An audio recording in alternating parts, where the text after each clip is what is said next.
make-up artiste et aujourd'hui je vous apporte mes conseils pour savoir vous maquiller lorsque l'on porte un masque.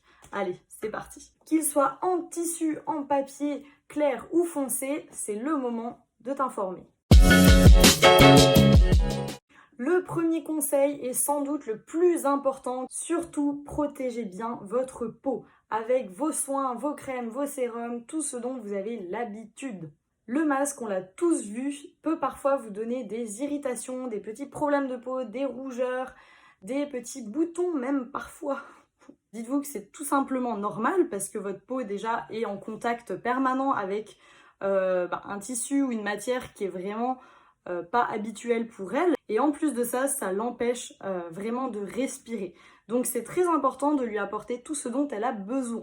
Et là, je m'adresse à vous, derrière vos écrans. Oui, vous les hommes.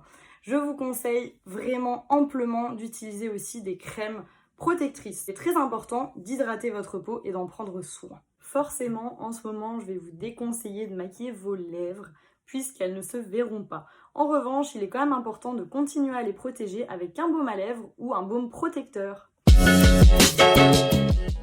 La deuxième étape paraît évidente mais est tout aussi importante. Les filles qui sont fans des make-up naturels, nude et make-up no make-up, c'est votre moment. Et oui, vous l'aurez compris, je vous conseille donc d'utiliser peu de maquillage.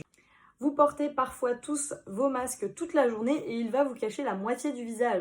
Je vous recommande donc d'utiliser des produits légers concernant votre teint. Des poudres, des bébés crèmes, des fonds de teint très légers, très hydratants, mais surtout, évitez les couches trop épaisses. Il est très important de laisser respirer votre peau et d'éviter de l'agresser au maximum. Mettez l'accent sur vos yeux. C'est logique un peu, non? Tout le monde a des talents cachés dans le maquillage et c'est le moment de le montrer. Privilégiez des couleurs lumineuses un peu plus claires, légèrement irisées, pourquoi pas des teintes un peu nacrées qui vont vous apporter bonne mine et un regard beaucoup plus éveillé. Vous avez envie d'essayer des couleurs vives, c'est le moment. Vous avez un masque, il faut apporter de la lumière et de la couleur à vos yeux, donc surtout, c'est le moment d'essayer. Évitez d'utiliser des teintes ternes et trop sombres qui vous apportent aucune lumière, comme les kakis, les gris, les couleurs trop foncées qui, elles, vont encore plus vous fatiguer le regard et vous marquer les cernes. Autant vous dire que c'est pas trop la période pour faire un bon gros smokey eyes noir qui va bien couler partout. Attention toutefois à ne pas utiliser des choses qui auront tendance à vous gêner toute la journée. Vous le savez tous, tu le sais, je le sais, on le sait. Il ne faut pas se toucher le visage quand on a notre masque. Eh bien, si vous avez tendance à avoir les yeux un petit peu sensibles, les yeux qui pleurent un petit peu dans la journée ou qui vous grattent, surtout évitez les textures qui ont tendance à être trop volatiles ou les paillettes qui risquent de se glisser dans vos yeux. Pareil, si vos yeux n'ont pas l'habitude de porter des faux cils, c'est pas vraiment le moment d'essayer, vous risquez de vous toucher à longueur de journée les yeux et ça, c'est fortement déconseillé.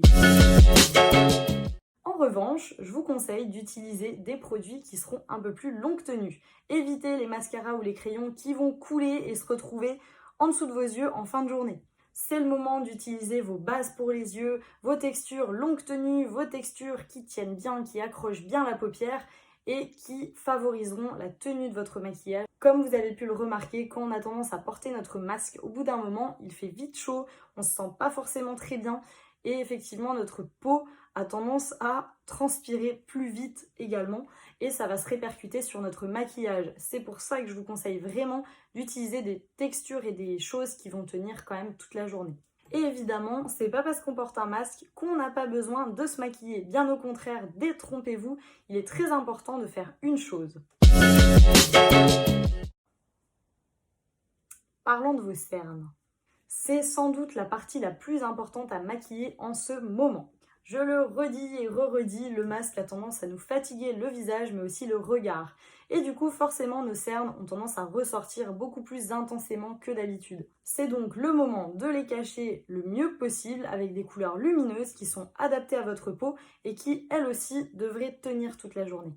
Et voilà, cette vidéo est finie et j'espère que ces petits conseils vont vraiment vous aider dans la vie quotidienne. Je vous dis à très bientôt et surtout, sortez couverts.